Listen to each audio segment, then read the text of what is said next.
Hello students, chapter start करने से पहले मैं आपसे कहूँगी, अगर अभी तक आपने मेरे चैनल को सब्सक्राइब नहीं किया तो प्लीज़ चैनल को सब्सक्राइब कीजिए एंड लाइक करना मत भूलिएगा एंड अपने फ्रेंड्स के साथ चैनल लिंक ज़रूर शेयर कीजिएगा। आगे अभी यहाँ पे हम डिमांड एनालिसिस हमने कल से स्टार्ट कर दिया था। ये चैप्टर वीडियो लेक्चर में मेरे, आपने अगर प्रीवियस वीडियो लेक्चर नहीं देखा है तो पहले डिमांड एनालिसिस का जो इंट्रोडक्शन है, डिमांड का मीनिंग है, डिमांड मतलब desire plus willingness to purchase होना चाहिए प्लस एबिलिटी भी होनी चाहिए, मतलब पैसा खर्च करने की ताकत भी होनी चाहिए, परचेसिंग पावर भी होना चाहिए। तो इसके बारे में हमने स्टडी किया था। डिमांड की डेफिनेशन अकॉर्डिंग टू बेनम हम लोग ने स्टडी की थी कि the demand for anything at a given price is the amount of it which will be bought per unit of time at that price. तो ये डिमांड क्या होता है? It is a relative concept है and demand is essentially expressed with reference to time and price। तो time और price के ऊपर ये डिपेंडेंट है। फिर यहाँ पे हमने डिमांड शेड्यूल के बारे में स्टडी किया था कि ये टेबुलर रिप्रेजेंटेशन है and functional relationship between price and quantity of demand है। और प्लस है ना, इसमें है ना जो डिमांड शेड्यूल है ये दो पार्ट्स में डिवाइडेड है। वन इज डिमांड शेड्यूल है ना, other one is a market demand. तो जो इंडिविजुअल डिमांड शेड्यूल, तो इंडिविजुअल डिमांड शेड्यूल कल के वीडियो लेक्चर में हमने कवर अप कर दिया है, तो आप वो वीडियो जरूर देखिएगा ये वीडियो देखने से पहले, ताकि आपको कॉन्सेप्ट बहुत अच्छे से क्लियर हो। और जो सेकेंड है वो मार्केट डिमांड शेड्यूल है। तो आज हम मार्केट डिमांड शेड्यूल से स्टार्ट करेंगे। तो यहाँ पे हम यहाँ पे देखेंगे कि मार्केट डिमांड शेड्यूल का मीनिंग क्या है, व्हाट डज इट मीन। तो market demand is the total demand. ये क्या है? टोटल डिमांड हुई, टोटल फुल कंप्लीट 100%, मतलब ये टोटल डिमांड हुई फॉर अ कमोडिटी। किसी कमोडिटी के लिए जो टोटल डिमांड होती, कितना मतलब किसी सेलर से कितनी क्वांटिटी सारे के सारे कंज्यूमर्स मिलकर लेकर गए हैं, तो वो भी टोटल डिमांड। तो यहाँ पे market demand is the total demand for a commodity. Total demand तो किसके लिए? टोटल डिमांड किसी पर्टिकुलर कमोडिटी के लिए। और वो डिमांड किसने की? तो फ्रॉम ऑल द कंज्यूमर्स, सारे के सारे कंज्यूमर्स ने उनके लिए एट अ गिवन प्राइस। और कब की? During a given period of time. तो गिवन पीरियड ऑफ टाइम के बीच में उन्होंने कितनी उसकी डिमांड की। तो यहाँ पे market demand schedule is a tabular, ये भी टेबुलर रिप्रेजेंटेशन है जो आपको प्रेजेंट करेगा, शो करेगा डिफरेंट क्वांटिटीज, मतलब अलग अलग quantities of a commodity which all consumers are prepare to buy. सारे के सारे कंज्यूमर रेडी होते हैं उसको परचेज करने के लिए पर्टिकुलर कमोडिटी को। तो डिफरेंट क्वांटिटीज, मतलब हर एक जन की डिमांड तो एक जैसी नहीं होगी ना। किसी के घर में 1 किलो सब्जी लगती होगी डेली की, किसी के घर में आधा किलो सब्जी लगती है, तो उसके अकॉर्डिंगली ही कंज्यूमर की डिमांड भी अराइज होगी। इसीलिए यहाँ पे different quantities but it will be of a particular product. Okay, तो यहाँ पे consumers are prepare to buy at various prices, अलग अलग प्राइसेस पे over a given period of time. दिए हुए पीरियड ऑफ टाइम में देखिए, इकोनॉमिक्स जरा भी टफ नहीं है, ये प्रैक्टिकल लाइफ से रिलेटेड है। खाली आपको इसको लिखने का तरीका समझना है। आपको इनको जब भी आपको मार्केट डिमांड कर्व या है ना आपको इंडिविजुअल डिमांड कर्व के बारे में आपको शॉर्ट नोट लिखना है, कुछ लिखना है, तो उसको है ना आपको है ना डिमांड शेड्यूल मतलब एग्जाम्पल और आपको है ना डायग्राम के साथ में प्रेजेंटेशन देनी चाहिए, तभी आप है ना मार्क्स कैप्चर कर पाओगे। तो आपको इन सब की प्रैक्टिस करनी बहुत जरूरी है। फिर यहाँ पे it is obtained by horizontal summation of, ये किस तरीके से हम इसको कैसे पाएंगे, हम कैसे मिलेगा हमको मार्केट डिमांड। तो ये है ना हॉरिजॉन्टल समेशन। समेशन मतलब टोटल, समेशन मतलब एडिशन करना, टोटल करना। मतलब सिग्मा का साइन आपने देखा, तो समेशन मतलब टोटल। तो आप टोटल किसका करोगे? Summation of what? तो summation of the demand of all consumers, सारे के सारे कंज्यूमर्स की जो डिमांड है उस पर्टिकुलर कमोडिटी को लेके एट वेरियस प्राइसेस, और अलग अलग प्राइसेस पे मतलब उनकी जो डिमांड अराइज होती है सारे के सारे कंज्यूमर्स की, उनका समीशन है। एंड इट ऑल्सो इंडिकेट्स, और ये क्या प्रेजेंट करता है, क्या दिखाता है? N inverse relationship. इनवर्स का मतलब क्या होता है? अपोजिट। अपोजिट। एक मान लीजिए अगर प्राइस मार्केट में किसी कमोडिटी के, एप्पल के प्राइस है ना राइज हो रहे हैं, इंक्रीज हो रहे हैं, तो आप देखोगे कि उसकी डिमांड है ना वो कम होगी, तो मतलब वो अपोजिट डायरेक्शन में मूव करते हैं। तो यहाँ पे उनमें इनवर्स रिलेशनशिप होता है। किसके बीच में इनवर्स रिलेशनशिप होता है? तो प्राइस और क्वांटिटी। प्राइस और क्वांटिटी, तो अगर हमको रिक्वायरमेंट है उस प्रोडक्ट की तो हमारी है ना क्वांटिटी हम डिक्रीज कर देंगे। अगर प्राइजेस हाई है, प्राइजेस इंक्रीज हो रहे हैं तो हमारी क्वांटिटी डिक्रीज हो जाएगी, और प्राइजेस लो है तो हमारी क्वांटिटी इंक्रीज हो जाएगी। तो ये हमेशा अपोजिट में चलते हैं, तो इसको इनवर्स बोला जाता है, इनवर्स रिलेशनशिप होता है इनके बीच में। तो यहाँ पे this can be explain with the, तो ये आपको with the help of the following market demand schedule दिया हुआ है, मतलब उसके हेल्प से हम इसको स्टडी करेंगे। तो ये टेबल में आपको सबसे पहले price of a commodity x, हमने माना कि x commodity, suppose let x be the commodity, and उसको रुपीज बोला गया कि 10 रुपया है, 8 रुपया है, 6 रुपया है, 4 रुपया है, 2 रुपया है। और फिर यहाँ पे जो सेकेंड आपका यहाँ पे कॉलम है उसमें दिया कि quantity of x demanded in KGs, मतलब है ना किलोग्राम में क्वांटिटी डिमांड की गई है, और यहाँ पे डिफरेंट कंज्यूमर्स है। तो यहाँ पे 3 कंज्यूमर्स दिए हुए, consumer A, consumer B and consumer C. और अब आप सभी जानते हैं कि सबकी फैमिली की अपनी अपनी रिक्वायरमेंट होती है, सबके जो प्रोडक्ट डिमांड है वो सेम नहीं हो सकती है, राइट। तो यहाँ पे डिमांड और इवन प्राइस की कैपेबिलिटी, परचेसिंग पावर, ये भी मैटर करता है ना, ठीक है। इच्छा तो सभी को होगी, desire is not only desire will not be called as demand ना। तो मतलब अपनी कैपेबिलिटी, परचेसिंग पावर प्लस उसके हिसाब से वो डिमांड हो गई। तो demand of partner, demand of person A, person B and person C, इन सबको हम हॉरिजॉन्टल मतलब स्लीपिंग ऑर्डर में, इस तरीके से स्लीपिंग ऑर्डर में जब इन सबके डिमांड का हम सबमिशन करेंगे तो उसको हम मार्केट डिमांड बोलेंगे। क्या बोलेंगे? Market demand. तो मार्केट डिमांड मतलब ए प्लस बी प्लस सी, ए ने कितना डिमांड किया, बी ने कितना केजी डिमांड किया, सी ने कितना केजी डिमांड किया है, तो उसको हम सबमिशन करेंगे, टोटल करेंगे। तो मतलब 10 रुपया, अब यहाँ पे देखिए 10 रुपया अगर एक्स कमोडिटी के लिए 10 रुपया पे करना है, अगर कंज्यूमर मार्केट जाता है और कंज्यूमर ए को 10 रुपया अगर है ना एक्स को परचेस करने के लिए देना है, तो कंज्यूमर है ना 5 किलो खरीद रहा है, 5 kg एक्स खरीद रहा है, ठीक है। और कंज्यूमर बी, उसकी परचेसिंग पावर ज्यादा है तो वो 10 रुपये में 10 किलो खरीद रहा है, उसकी डिमांड 10 किलो की आई। और कंज्यूमर सी की डिमांड 15 kg की आई, 15 kg की, 10 रुपये में 15 kg वो परचेस कर रहा है। तो अब यहाँ पे आप टोटल सबमिशन किसका करोगे, तो सबमिशन ये केजी डिमांड है ना 5 किलो, 10 किलो, 15 किलो, तो मतलब 30 किलो की डिमांड आई। कितने की डिमांड आई? टोटल 30 किलो की डिमांड आई। तो ये मार्केट डिमांड हो गई। 10 रुपये में कमोडिटी एक्स परचेस करने के लिए 30 किलो की मार्केट डिमांड थी। मार्केट डिमांड कितनी? 30 किलो की। और वही अगर 10 रुपये से प्राइस, कमोडिटी एक्स का प्राइस 10 रुपये से 8 रुपये आ जाता है, अगर वो 8 रुपये डिक्रीज होके 8 रुपीज हो जाता है, तो कंज्यूमर ए 10 किलो डिमांड कर रहा है, कंज्यूमर बी उसी प्रोडक्ट के लिए, क्योंकि वो 8 रुपये में बिक रहा है तो वो अपनी डिमांड इंक्रीज कर रहा है, क्वांटिटी इंक्रीज कर रहा है, वो 15 किलो खरीदेगा। एंड कंज्यूमर सी उसको 20 kg उसको परचेस करेगा, 8 रुपये में 20 किलो की डिमांड करेगा। तो आप देख रहे हो कि जब प्राइसेस फॉल हो रहे हैं, यहाँ पे एक्स का प्राइस फॉल हो रहा है, कमोडिटी एक्स का प्राइस फॉल हो रहा है, तो डिमांड का आप सबमिशन टोटल करोगे 10 + 15 + 20 तो 45 आ रहा है। तो मतलब यहाँ पे मार्केट डिमांड इंक्रीज हो जाएगी जब रेट्स कम होंगे प्रोडक्ट के।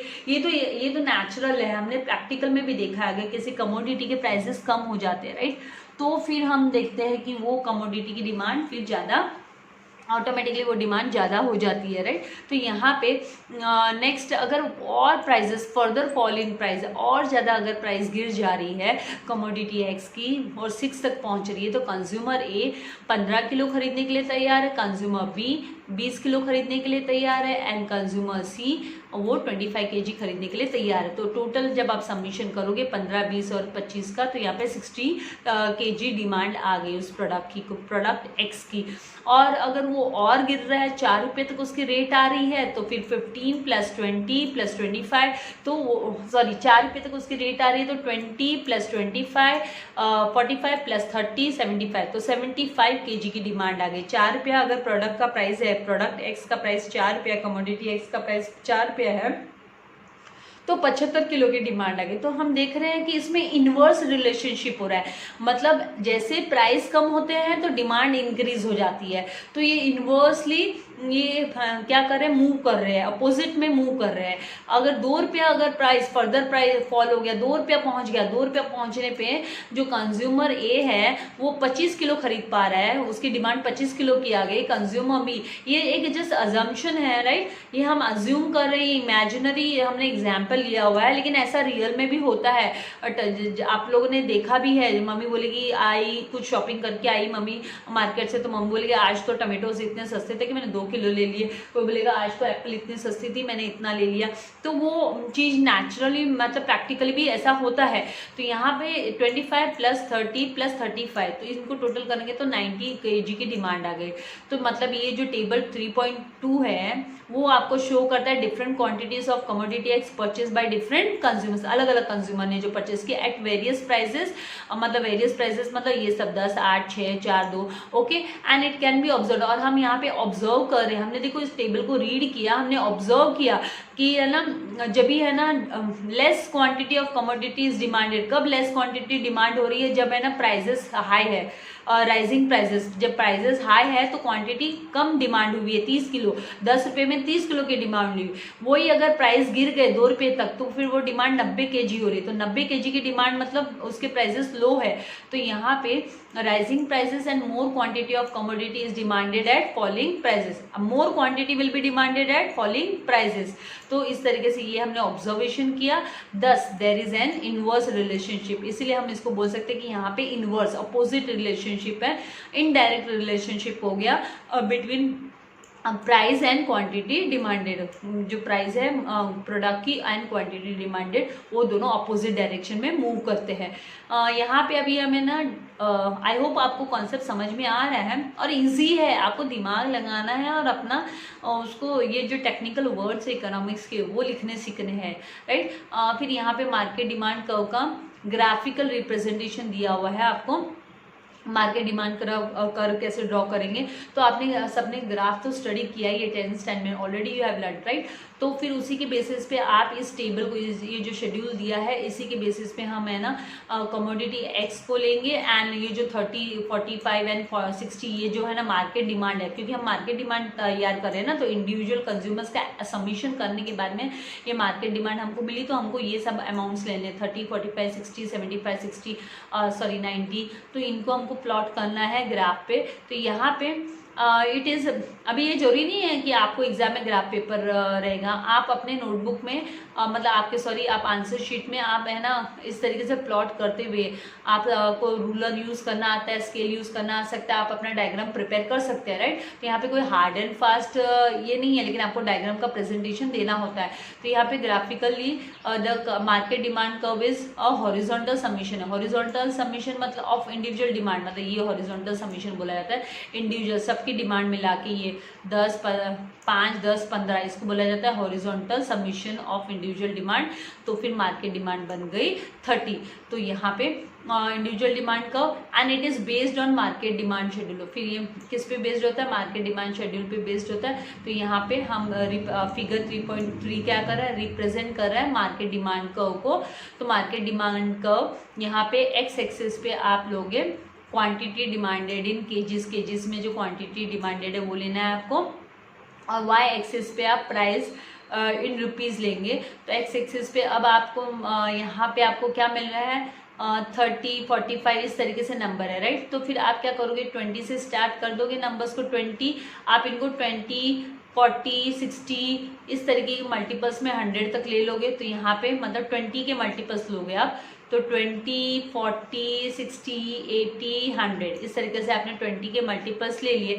तो उससे फिर आपको है ना जैसे 20 एंड 40 के बीच में क्या आएगा 30, तो आपने यहाँ पे 30 प्लॉट कर लिया। फिर 40 एंड 60 यहाँ पे आपको 45 लेना है, तो उस तरीके से 45 आप प्लॉट करोगे। और फिर 60 एंड 80 आपको यहाँ पे कितना 75 है, तो फिर यहाँ पे आपने 75 प्लॉट किया, 75 लिया, 4 रुपीज़ होने पे 75। ये देखिए सबसे पहले है ना 25 kg की डिमांड होती है जब 10 रुपया, तो आपने यहाँ पे 2, 4, 6, 8, 10 इस तरीके से लिख लिया।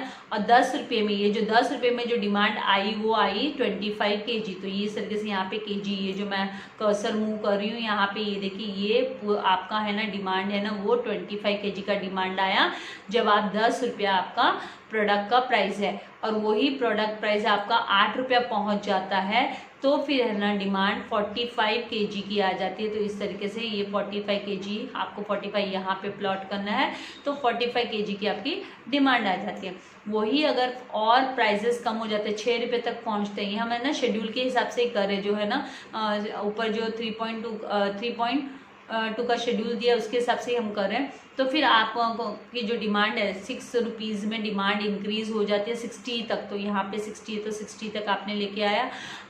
फिर यहाँ पे आपने 4 रुपीज़ में है ना डिमांड हो गई 75 kg तक। तो यहाँ पे 4 और यहाँ पे 75। तो इस तरीके से आपको ग्राफिकल प्रेजेंटेशन आपको, तो ये है ना आपको ऑन पेपर भी आप इसको प्रेजेंट कर सकते हो, ईजिली प्रेजेंट कर सकते हो, देयर इज़ नो इशू। थोड़ा स्लाइड आगे पीछे चल जाएगा, मतलब यहाँ पे 75 तो आपको एग्जैक्ट वो पॉइंट नहीं मिले, फिर भी आप थोड़ा सा अपना प्रेजेंटेशन उस तरीके से दिखा सकते हो। और फिर बाद में जब 2 रुपीज़ है तो डिमांड 90 तक आ गई, तो ये मिड पॉइंट हो गया, तो यहाँ 90 तक आ गई। तो इस तरीके से ये जो है ना डी यहाँ पे, फिर आप यहाँ पे डी ये लाइन ड्रॉ कर दोगे। ये पॉइंट्स जो लोकस पॉइंट्स है, इनको लोकस पॉइंट्स बोला जाता है। लोकस पॉइंट्स के through with the help of locus point आप ये डिमांड कर्व, जिसको डिमांड कर्व बोलेंगे, आप ये जो स्लैंटिंग लाइन है इसको डिमांड कर्व बोलेंगे। और आप ये ऑब्जर्व करोगे कि ये डिमांड कर्व है, ये क्या हो रही है, ये डिमांड कर्व लेफ्ट से राइट की तरफ जा रही है, लेकिन नीचे की तरफ जा रही है, डाउनवर्ड, इट स्लोप्स डाउनवर्ड। तो इसके लिए ये स्लोप है राइट, ये स्लोप है और ये डाउनवर्ड जा रही है, डाउनवर्ड। सो दिस डिमांड का market demand curve slopes downward from left to right, left से राइट की तरफ। तो यही आपको इसके बारे में लिखना है। तो यहाँ पे आप जब लिखोगे कि इन फिगर 3.3 में एक्स एक्सिस क्या करता है, रिप्रेजेंट करता है। आप उसी को रीड कर रहे हो कि x axis represents market demand. तो यहाँ पे देखिए हमने मार्केट डिमांड ही लिखा है कि क्वांटिटी डिमांडेड इन केजीज, मतलब ये मार्केट डिमांड हुआ। और Y represents the price of the commodity. तो the market demand curve D slopes downward from left to right, और वो इंडिकेट करता है, वो क्या करता है, indicating inverse relationship opposite relationship between price and market demand को वो प्रेजेंट करता है, दिखाता है। तो इस तरीके से आपको ये जो यहाँ आई होप आपको मार्केट डिमांड का कॉन्सेप्ट समझ में आ गया है। और यहाँ पे देखिए ये जो पिक्चर है ये भी आपको डिपिक्ट करता है, शो करता है कि यहाँ पे ये सेलर है एंड सेलर है ना एप्पल्स सेल कर रहा है, आई होप एप्पल्स है। तो यहाँ पे ये जो कंज्यूमर्स है, ये सब कौन है, कंज्यूमर्स है। तो इन सब की डिफरेंट डिमांड होगी राइट, बट सेलर ने जो प्राइस रखे हैं उसके अकॉर्डिंगली उनकी डिफरेंट डिमांड होगी। तो ये मार्केट डिमांड हुई। और इसके पहले जो पिक्चर था यहाँ पे ये इंडिविजुअल डिमांड का था, मतलब ये एग्जाम्पल आपको दिया कि एक सेलर और एक बायर। तो एक सेलर और एक बायर मतलब इंडिविजुअल डिमांड हुई, इंडिविजुअल पर्सन आया, सिंगल पर्सन आया बाय करने, तो वो इंडिविजुअल डिमांड हुआ। तो इस तरीके से ये डायग्राम आपको अंडरस्टैंडिंग के लिए दिया हुआ है। अभी आपको यह ना क्या करना है, अगर आपको एक अच्छा सा ट्रायल करना है तो आप ट्राई करो, आप एक प्रिपेयर करो अपना मंथली डिमांड शेड्यूल आपके घर में, आपके फैमिली में वेरियस जो कमोडिटीज़ जो लगती है उसका। और आपको है ना एग्जांपल के लिए जैसे वेजिटेबल्स कितना लग रहा है, फ्रूट्स कितना लग रहा है, मेडिसिन कितना लग रहा है, जस्ट फॉर नॉलेज की डिमांड शेड्यूल किस तरीके से प्रिपेयर किया जाता है। May be in future you will become an economist right. तो आपको एक ट्रायल करते रहना है। और अगर इससे रिलेटेड कोई डाउट हो मार्केट डिमांड कर्व से, डिमांड शेड्यूल से अगर आपको कोई डाउट हो, कुछ कन्फ्यूजन हो, तो आप मुझे कमेंट बॉक्स में लिख सकते हो। और जाने से पहले अगर सब्सक्राइब नहीं किया चैनल तो प्लीज़ सब्सक्राइब कीजिए, लाइक करना मत भूलिएगा और फ्रेंड्स के साथ ज़रूर शेयर कीजिएगा। Thank you very much. God bless you all my dear students.